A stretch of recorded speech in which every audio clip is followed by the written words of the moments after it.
Welcome. This is Power Trading Radio Live. Power Trading Radio Live, fueled by Online Trading Academy. For more information on the show, visit us online at powertradingradio.com. Now, here's your host, Merlin Rothfeld. Hello, everybody. Welcome to Power Trading Radio. Merlin Rothfeld with you for our final show of the week. It's a short one for us over here at Power Trading Radio. We are going to do a show, obviously, did one yesterday with Larry Jacobson. Today, we're going to do one with the Ambassador of Opportunity, John O'Donnell. And then tomorrow, we will be taking off. Hopefully, you will be as well enjoying your holiday and enjoying your Thanksgiving and spending a ridiculous amount of money to keep this economy rolling as it's continuing to do so over the past, the past 3 days have been phenomenal for our equity markets. I had a couple questions come in and a couple issues that I wanted to go over with someone who has a macro level of economics understanding. And I said, you know what? Let's bring John O'Donnell back on. So, John, how you doing? Hey, great, Merlin. How are you? It's the day before. Well, it's 2 days before Thanksgiving. I'm always good. I got Have you got your turkey picked out yet, or? Yep, already bought it. I got myself a 9-pound ribeye prime rib, and the challenging part is it's supposed to rain out here. We're having like flash flood warnings in Southern California, so it's going to be an interesting one. Either way, I will find a way to smoke that turkey. I usually do a smoked turkey and a roasted one, but the oven's a little full this year, so just doing a smoked one. Let's see. I'm going to start off with a little bit of a different question. Not a question, but an issue I see. So you talked a lot about the tariffs over the years, and I think it's obviously critical as these tariffs have been unfolding, how they might impact our economy. There was a Fed report released this week, and basically it showed that Chinese companies themselves have not swallowed the cost associated with those tariffs. What they finally said is that it's really about 2% is how much the Chinese manufacturers have had to eat as far as how much they've lowered their prices. Now, one of the studies goes on to say that if they really wanted to fully offset that 25% tariff, they would have to have done price reductions on their goods by 20%, and that's not happening, which I think walks right into what you've been saying all along, which is, look, this is just another tax, meaning that we, the consumers, are going to be paying more for these products. These goods and services are going to be going up in value, et cetera. So if we look at this as a three-pronged thing, you have the manufacturers in China, you have the retailers, which are the companies in the United States that are reselling these products or using those products to create other products, and then you have the consumer. So in theory, John, we should see that end-use price go up significantly. And that hasn't happened either. I've been watching CPI numbers, I've been watching PPI numbers. I don't see inflation really showing an issue whatsoever. So that leads me to believe that it's the third option here, which is the corporations in the U.S., which might be having to eat these costs. Just want to get your take on it, because these numbers seem way out of line. Well, there's a couple of issues there that I think need to go a little bit more in depth. There's a fourth leg to that, which would be the wholesalers. Much of the imports that we get from China are inputs that ultimately go in to the production of a finished good.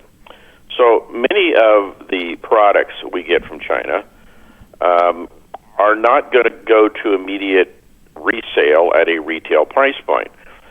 Some of that's going to be absorbed by the wholesaler.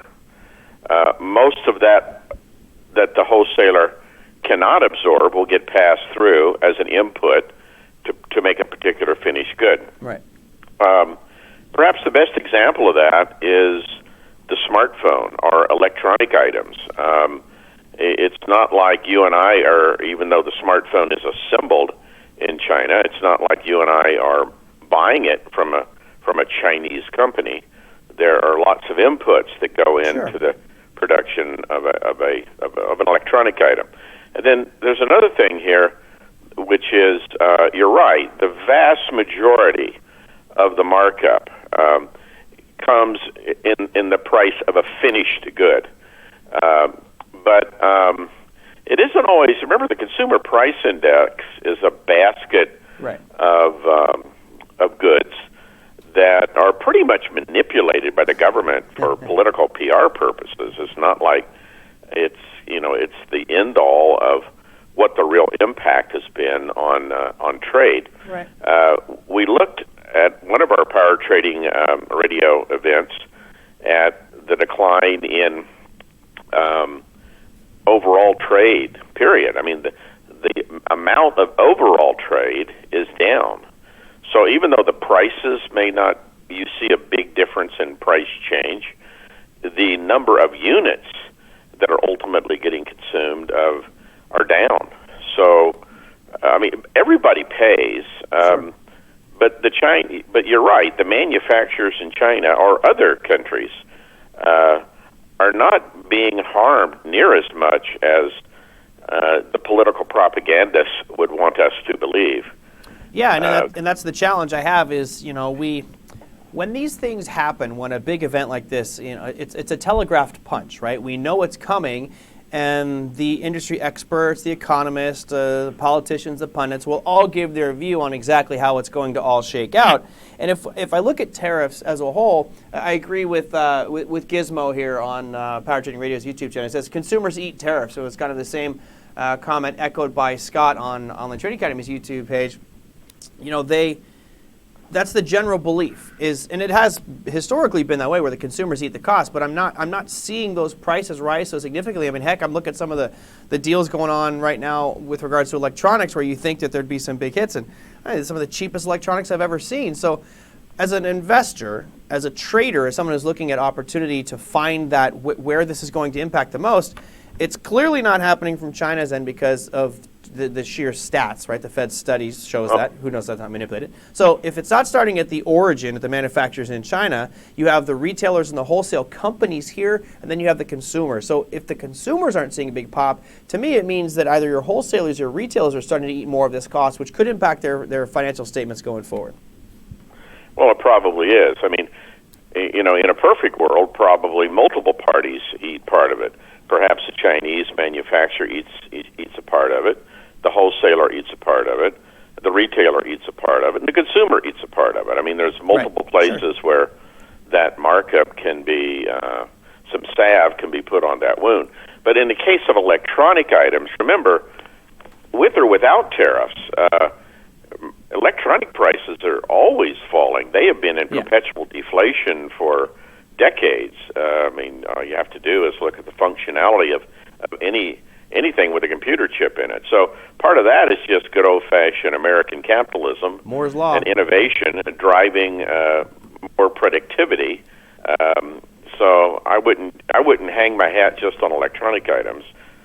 Oh no, I'm not hanging my hat there. Of course not. It's been this riddle because I've been watching a lot of the economic data that pertains to this stuff, and if all of a sudden we have a good potentially incurring a 25% markup, clearly that would impact inflationary numbers if that good or service is part of that basket that's being measured. And maybe that's the problem. Some of the components that we're seeing tariffs on are not part of that basket. Of course, that would be a very, very strategic choice, would it not, to when you apply tariffs, go, okay, what's included in CPI and PPI numbers? Okay, because we don't want that to jump 25%. That would create havoc.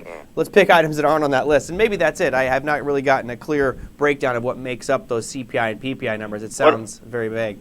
The other side of that discussion should also be what has been, because of tariffs, I mean, I don't think the issue is are tariffs good or bad. It's obvious that they're bad. You don't take two of the largest economies in the world and get into a trade war, say that there's anything really net positive that can come out of it. Example of that is retaliation. Right. I mean, this tariff war, one of the biggest impacts has been the American farmer. Complete markets for their produce has gone away, and they've had to find new markets for especially soybeans and other agricultural production. And what's been the impact on that? Have you seen the cost of goods at your local supermarket change?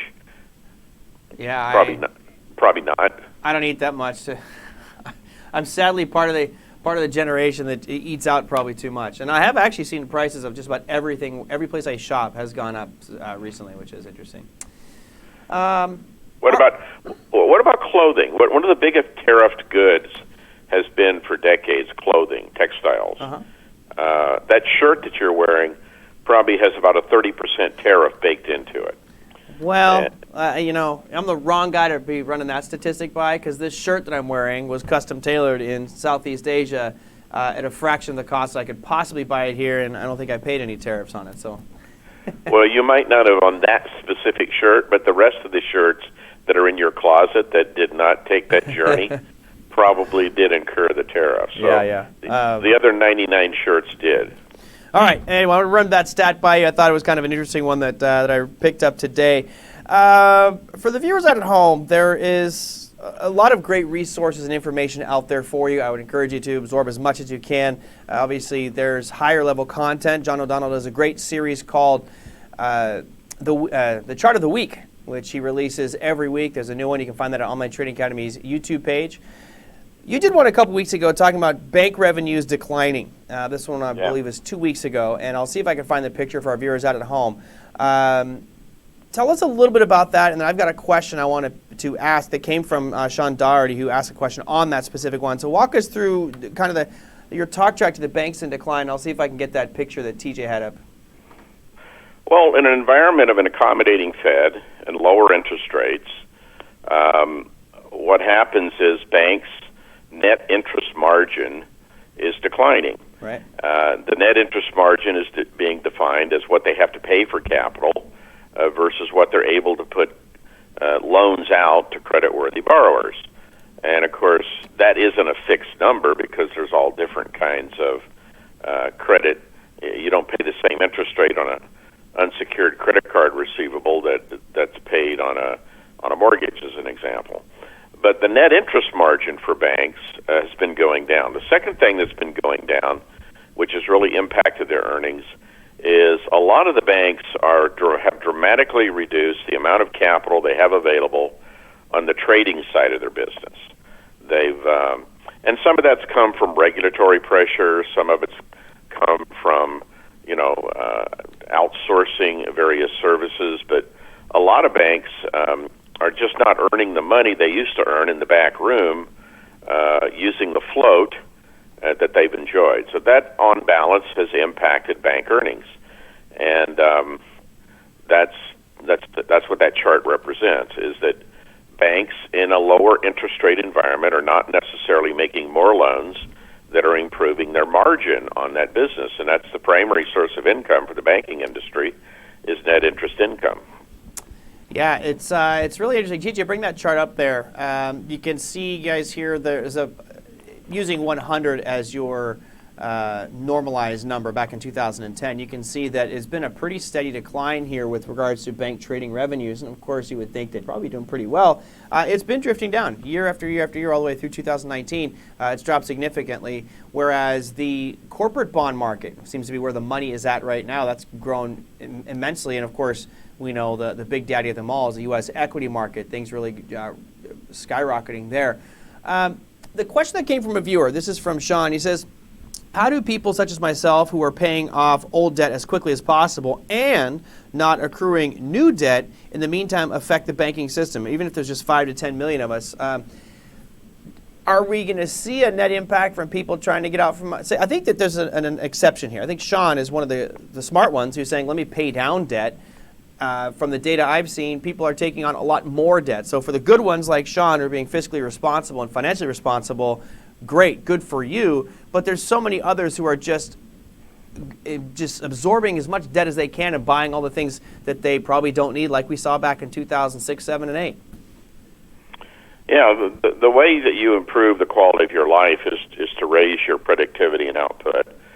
You don't live off borrowed money. You live off enhanced productivity and output. That's how your quality of life goes up. Those that attempt to live off above their means, off borrowed money, sooner or later are probably going to have some financial difficulty. I haven't done a lot of research on the consumption pattern of the quote-unquote typical millennial. I really don't know. I haven't really looked at that. They're certainly important to the overall consumption that goes on in the economy because they're such a large part of the population nowadays. But historically, what we've seen in the millennials, have they been able to, come out of school with a specific set of skills that are in demand, find gainful employment, and raise their productivity? And if that's the case, they're probably going to consume more. But if that's been slow to form, And evidence seems to suggest that millennials are delaying family formation.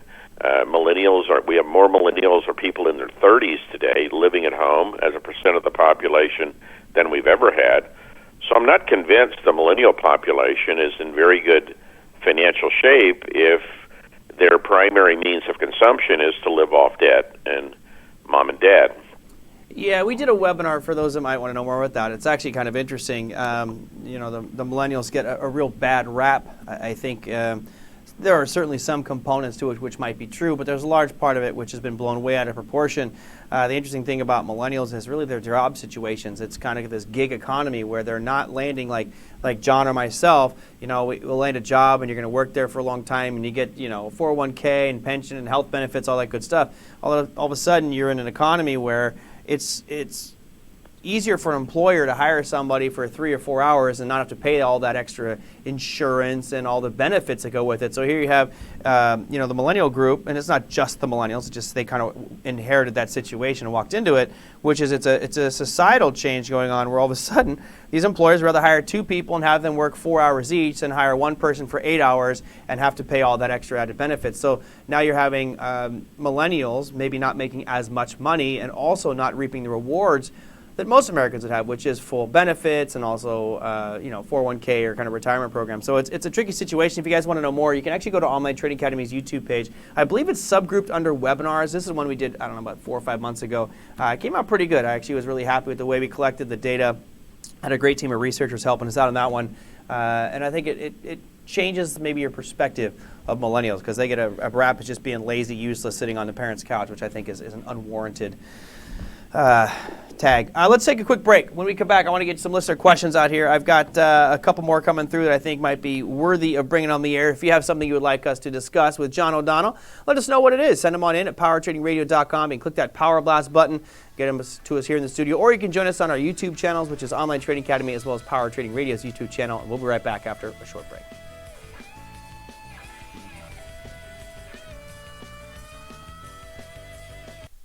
Learning this way is fine when the stakes are low. But when the stakes are high, you need to rely on skill, not just knowledge. At Online Trading Academy, you build your skill one step at a time. We teach our students to trade and invest with a strategy, not a hunch. You learn our methodology, then practice it. You get to make mistakes and ask questions, and watch instructors make live trades. Develop your skill the right way. Click here to get started with Online Trading Academy. Meet Mac. As a trader, he liked the signals that came from technical analysis tools, but they didn't help him find the best trades consistently, so he searched for a new approach. Mac attended Online Trading Academy's free class and discovered their core strategy, a trading methodology that spots when big banks are likely buying and selling, so everyday investors can too. Mac carved out a path to trade and invest with confidence, and so can you.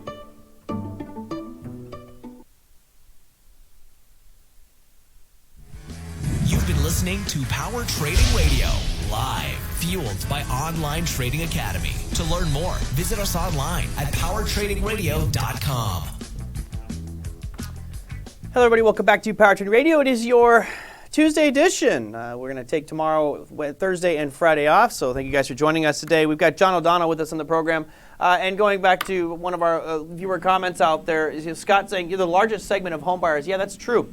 We look at millennials right now. They have, I believe, if they haven't passed already, they are just passing boomers as America's largest generation. And I think it's a telling sign. And even though they have their challenges, I don't know if they currently are the largest home buyers, but they may be the largest home buying segment here very, very shortly. So it's always important to keep your eye on what those different demographics are doing and the breakdowns by generation. Interesting stuff.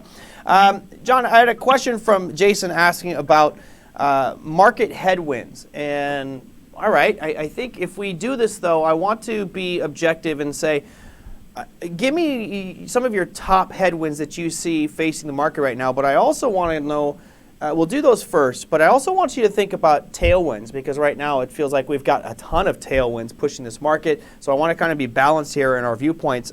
Give Jason and other viewers what you think are maybe your top 3 or 4 headwinds. What are the biggest challenges you think we're going to be facing here as we roll into the new year? Well, if we first look at tailwinds, and in some cases the contra to the tailwind could potentially be the contra to the tailwind could be the headwind. But right. Yeah, I'm not trying to mix this up. But let's take a look at a few. By the way, I'm going to be producing a chart of the week on this, and I'm going to lay out 20 of the risks for the market in 2020. Today we'll do, perhaps 5 of them, and these aren't necessarily in any particular order or magnitude. They're just headwinds that we need to really think about. And of course, I think the elephant in the room is number 3 on my list. Is the trade war uncertainty continues to weigh on corporate capex decisions. Okay. Generally, we talk about trade war uncertainty on retail consumption, but what's missing in the conversation is what is the trade war uncertainty and how will it impact corporations' spending to expand their capital infrastructure to produce goods more efficiently. That unknown is really a big unknown. We don't know how that's going to play out. Right. And I think that goes through pretty much everything when we say markets don't like uncertainty. And of course, we could look at this trade war situation and just the tit for tat that seems to be going back and forth. We haven't seen any real escalation. All of a sudden, it seems like we're calming down a little bit. My guess is that we'll have it escalate real severely again here in the near future, just so we can come to some resolution and push this market even higher. So it's the indecision piece there that is your comment. And that's number 3 on your list. Why'd you got to start us right in the middle? Why don't you go to number 1 or 5, whichever you want to start with? Well, I'm because I have a list of 20 of them, but I'm not doing them in any particular order of magnitude or intensity. I'm arbitrarily going to pull some out that catch my eye. Yep. I don't think we can discount impeachment uncertainty and possible government shutdown. We haven't had that sword rattling in quite a while. But there is still a slight chance, although I don't think it's going to happen, but there is an impeachment inquiry going on. And I understand it's now getting ready to break from its existing status, and it's going to be turned over to the Justice Committee. So we'll see how this is going to play out. With that one, John, it's interesting because it really is about parties here. And with the impeachment process, you'll probably have it pass the House of Representatives. That should probably not be a challenge. But then you get to the Senate, there's 51 Republicans there. I believe the number would be you'd have to have 20 Republicans actually voting for impeachment, and that to me would just be a breach of loyalty out there if you are a Republican. So I don't see that happening either, unless it's something absolutely egregious. So. I don't either, and but I'm not. Again, this is not the most important potential headwind. All right. Then let's not forget we have U.S. number 6 on my list is the U.S. election uncertainty, and the implications it will have for taxes, regulation, and again capex spending. Yeah.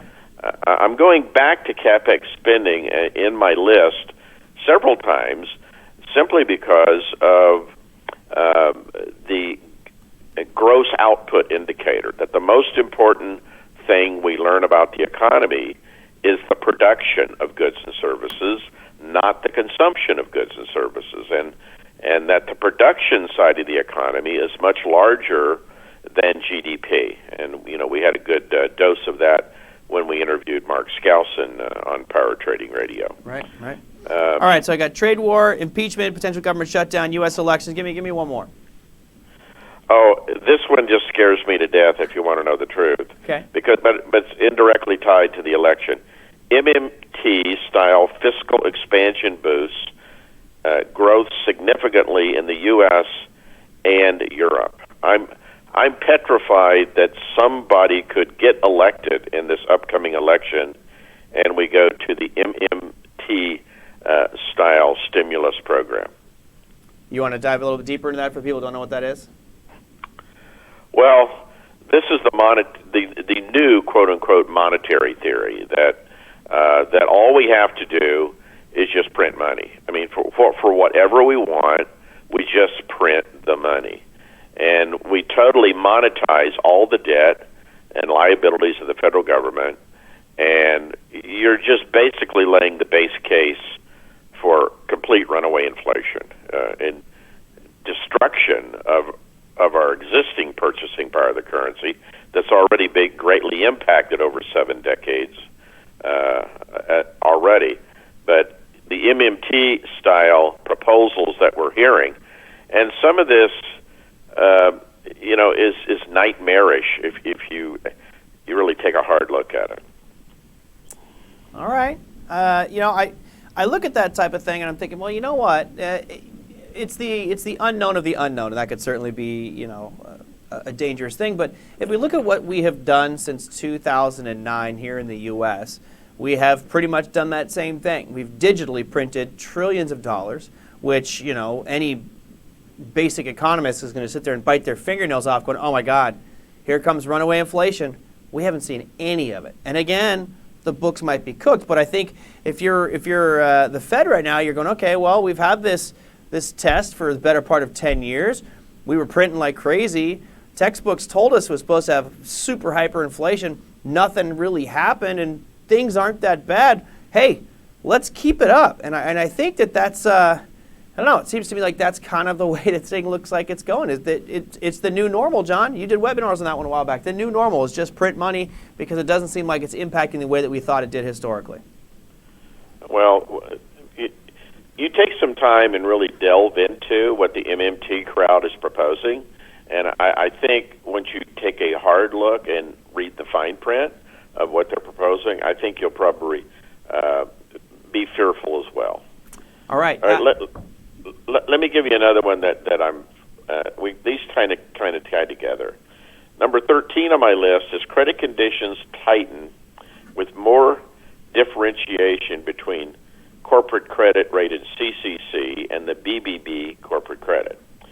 And what this is about, I'm on the record as saying I believe the trigger for the next downturn in the capital markets is corporate debt. Yeah. And that I think it's the number one poster child, which will get all the attention because in this period of over the last 10 years of amazing cheap credit and cheap credit standards, corporations have over-levered themselves. In the last financial crisis, let's call it the housing crisis of 2008, bottoming in 2000 or into 2009, the crisis was the incredible amount of leverage that lenders had taken on. But now this particular problem is that banks' balance sheets are in decent shape, but the problem is corporations have taken on too much debt for all kinds of expansion challenges. And I think that's going to be the Achilles heel and the potential trigger for the next bear market. Okay. Yeah, those are all 5 great things, and I think we could certainly go into more. And we could always, find something that just doesn't seem right, that might be out of the norm for what we historically are seeing. Let's flip the script here a little bit because we are in what some would call just an unbelievable market right now. We are shrugging off pretty much any bad piece of data. We are just powering through to all-time highs. So clearly there's got to be some tailwinds in the situation. You just looked at 5 headwinds. And let's flip the switch a little bit and look at some things here. What do you think are some factors that could just continue to vault this market to historic levels and keep this monster rally we've had for a decade going? Well, believe it or not, I believe that, it's pretty obvious to me over the last 30 days with trade war discussions and negotiations on, off, they're now signaling that we're going to have some kind of a phase 1 to be defined trade deal before the end of the year. That I think it's going to happen. Trump's going to position it as a big Christmas present to the American people. Sure. Look what a wonderful job I did for you. It won't necessarily be a wonderful job, but the current thinking is that the ultimate trade war negotiation, Merlin, some of the leading thought leaders in this particular category now are saying this isn't going to get done in 1 year. It's not like the trade war is going to get over in 2020. It will be done in phases, and it very well may take over a decade to get through the final agreements, and it will come in a series of negotiations. We're making Brexit look like amateur night, huh? That's correct. All right. And the other positive headwind is that we're going to get either pro or con. We're going to get some uncertainty on the Brexit situation. I think that's a positive headwind. And whether it goes through or doesn't go through, I think at least we're going to have some certainty that will come to bear. Yeah, I agree. I think Gizmo here says phase one will be a fizzle. It's all BS. It might be, but I think you have to look at this not just from the trade war perspective, but also the politics of it. And I think that this is far more about politics than it is about the actual trade war. You'll probably have 3 or 4 phases of this. And my guess is John is probably right. We will come up with something probably in December. Phase one, we'll sign some basic deal just to goose the market for the year end. It's already ripping. My guess is some people probably already know about it, and it's going to be released here shortly. It'll be a little window dressing so that he can put some some political spin on it. But the second phase of this would be, okay, now we go to phase 2, which will probably be brought up in January and February and March, and that will start to look real ugly. And it'll be, it's contentious. It's, and we're going to go back and forth like we've been doing for the better part of 2 years now, which is, Friday, we've got bad news with regards to the trade deal. And then all of a sudden on Monday, it's like, hey, everything's fine and rosy. And we just continue to go. For every step back, we take 2 steps forward, it seems like, when we have bad news with regards to trade. So my guess is we'll probably see that act as a minor headwind for like a week or two, but then it'll come to some resolution, and by the time we hit election, that's going to be a huge, in my mind, tailwind, which could vault this market way higher. If we get resolution on some big level with regards to tariffs and trade, that could really be a major, major piece for the markets going forward. All right, so trade war is a big one. You got any others, Don? Yeah, an accommodating Fed. I think Chairman Powell has signaled that basically what, like the ECB said not too long ago, hey, look, whatever it takes. You tell me what you need. He'll jawbone that he's data dependent, but at the end of the day, whether Trump is bullying into this position or not, the bottom line is I think he's shown his cards, and we're going to have a very accommodating Fed in 2020, continue this pattern, and that's bullish condition if we go down that road. So I think that's a very high probability. I think you're right. I think that the trade war and the Fed, the resolution of the trade war obviously is a monster tailwind. The Fed, of course, it just doesn't seem to want to do its independent thing, which they should be doing. It seems like they're very market-driven. I'll throw in a third one here, which is kind of going to fly in the face of what you talked about earlier, which was corporate debt. We know in finance that if you're going to take on a piece of debt, and it doesn't have to be corporate, guys, this could be your own personal lives. If you're going to incur debt at 5%, you had better be doing something with that 5% to get you a rate of return that's bigger than that. Even if it's 6%, great, you made 1% off borrowed money, that's fine.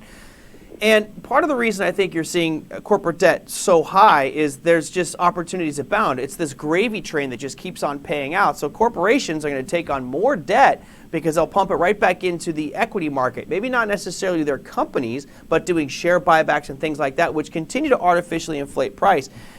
I think that is a tailwind for now. I think it will be a strong tailwind which pushes things higher until it doesn't. I know that sounds so like wishy-washy, but at a certain point, that cycle where a corporation can borrow money at, let's say, 5% and be making 10%, now it drops to 6%. And all of a sudden, they're left holding this bag of money that they can't afford to pay back the debt on it. And to me, when that happens, then it'll crash. I don't think that's going to happen until at least 2021. I think we've got another little over a year before that happens. Am I out of my mind on that one? I don't think you're out of your mind, but I think if you look at both sides of that coin when it comes to corporate credit, I think we have to recognize that we have a situation for 2020 where many of these BBB credits are going to become CCC credits. Right. And some of them are just going to get downgraded to junk because they just don't, corporate earnings are anemic. It's not like corporate earnings are like, if you do borrow money, and it's a very good point, what do you do with it to get enough of a return to service the debt? And it isn't just speculation speculate in the stock market. If you do retire shares, you still have to have enough operating earnings to service interest and principal on that debt, even if you're shrinking your capitalization. So it's a real challenge for corporations, and it's ultimately what the Austrian School of Economics would say is the delayed impact of periods of too much cheap liberal credit, that sooner or later it's going to come home and bite you in the rear end. Yeah. Well, there's three major pieces. I think we could probably pick up some more, but I don't want to spend too much time on it. I just wanted to kind of show that there are some major pieces pushing this market up, and I think that there still is a lot of cash on the sidelines right now, which seems kind of shocking. I was kind of expecting to have another big surge today in the markets just because it seemed like a blow-off event yesterday. I was really hoping for a bigger move up, which would have maybe opened up some shorting opportunities. A lot of times when you get that exhaustion move where it just seems like unbelievable surge, then all of a sudden things come ripping back down and create some great shorting opportunities. But we didn't see it.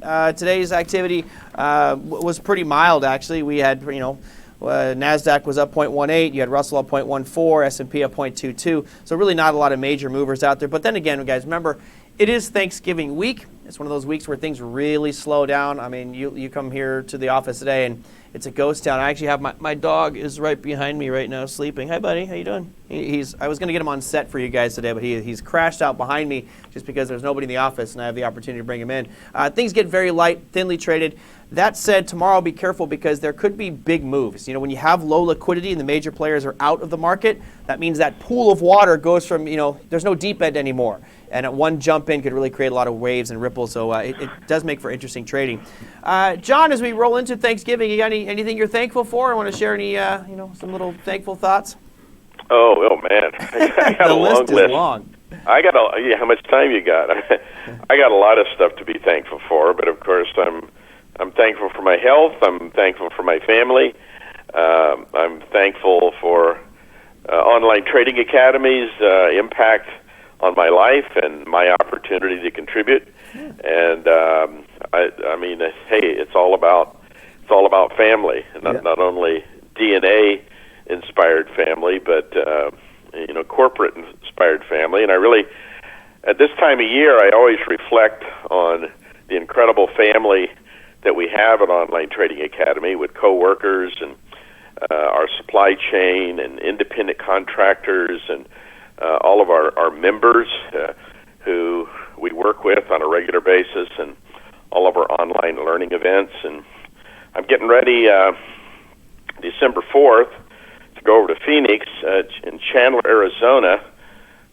We're opening up a new center, and I've been invited to attend the grand opening and give a little talk on. So if you're going to be in the Phoenix, Chandler, Arizona area on December 4th, I'd love to meet you. And why don't you come on over to the grand opening event, or contact OTA Chandler and get an invite to the grand opening event. I don't know exactly the agenda yet, but I'm kind of looking forward to it. Yeah. Gene and I are going over there, and we're going to be with Mark Patrick, and we're going to have a big party for everybody. Excellent. Sounds like a lot of fun. Well, I'm thankful for a lot of stuff you mentioned as well. It's not just about the the DNA blood family, but family and friends have been critical through the good times, through the bad, and hopefully they'll continue to do that. Also, my Online Trading Academy family, TJ, the chart master over here, is every day doing such a great show for us. I'm thankful for you, John, as well, for all that you do, not only for Online Trading Academy, but for me as well. So thank you for coming on the program today. I hope you and your family have a fantastic Thanksgiving. I will see you probably next Monday back at the office. Okay, thanks. All right, take care, John. Guys, that was John O'Donnell. Remember, he's going to be opening up a new center in Arizona. Didn't even know we're opening up a new one. That's awesome. You can find out more information, not by clicking the link that's showing up in social media today, because Joanne is already taking the rest of the week off. You can go to powertradingradio.com, though. There is a link there that says free. That's actually a button. It says free class. You click on that one. Type in your zip code that'll tell you which of our 50 physical brick and mortar schools around the world are nearest you. Each one has free classes, paid classes, community events, a dedicated team, not just of staff, but also traders and instructors to help you understand and educate you on how these markets truly work, and hopefully help you change your financial future. All right, I was going to take a quick break out there, and I'm thankful for all the viewers. Let me just say that. You guys have been great over the years. I know that sometimes you get frustrated with me, and it's fine. I get it. But you guys have been great. over the years, and it's gotten better and better and better. I'm really looking forward to some changes. There will probably be some changes coming in 2020 with regards to the show. Nothing major, but we're going to make a couple of different changes here. And of course, if there's things that you guys would like us to incorporate or change or modify or address, maybe have a segment, we'd always love to hear from you. That's the best way to do that would be to send it into powertradingradio.com. Just hit that little button there. It says Power Blast, so you can send in your comments, questions, thoughts, ideas. And again, thank you all so much for being fans and helping us spread the word of Power Trading Radio over the last almost 10 years. In April, it'll be 10 years. It's hard to believe. Okay, TJ, bring me up our economic calendar for tomorrow. Since it's a short week, they front load a lot of announcements. So the reason I said it could be very volatile is you have thinly traded market, right? Which means there's not a lot of big institutional players. There's still some, but a lot of them have gone on vacation. But now you have a wealth of data reporting tomorrow. Some of these may be major market movers. You can see we've got core durable goods orders, preliminary GDP, unemployment claims, crude oil inventories, and natural gas storage. You can make that, there we go. Euro has German preliminary CPI numbers. British pound has monetary policy report hearings. Australia with their private capital expenditure. And then New Zealand has the ANZ business confidence numbers, and that's not that big of a deal. Now, earnings for tomorrow. Probably not going to get much after the market closes, but you got Do You International, love it. Semtech, BRP, Elastic NV, Tiffany & Company, and then Deere & Company as well. Those will be your announcements for tomorrow. Now, other than that, there's a couple things happening later in the week, which I'm just going to real briefly show you. Thursday, you don't really have much because obviously that's going to be Thanksgiving. There aren't any major ones. The euro does have French GDP and German import prices on Thursday. You can see here the earnings calendar. You got really nothing to show on Thursday. And then you move on to Friday, which doesn't give us much for the U.S., but you do have German unemployment change and CPI numbers for euro. Probably the more important one here is going to be Canada. I know we have some Canadians here, and their GDP numbers come out on Friday, which of course could be rather important. Finally, Frontline and Can Fight Biopharma reporting earnings on Friday, and that will do it. That will round out your week. Hopefully you are all going to be with family and friends and having a fantastic Thanksgiving. Again, we appreciate all that you do. We're thankful for all the support you've given us over the years, and we look forward to much more of it. Thank you guys so much. Until then, happy trading, everybody. Have a fantastic Thanksgiving. We'll see you next week.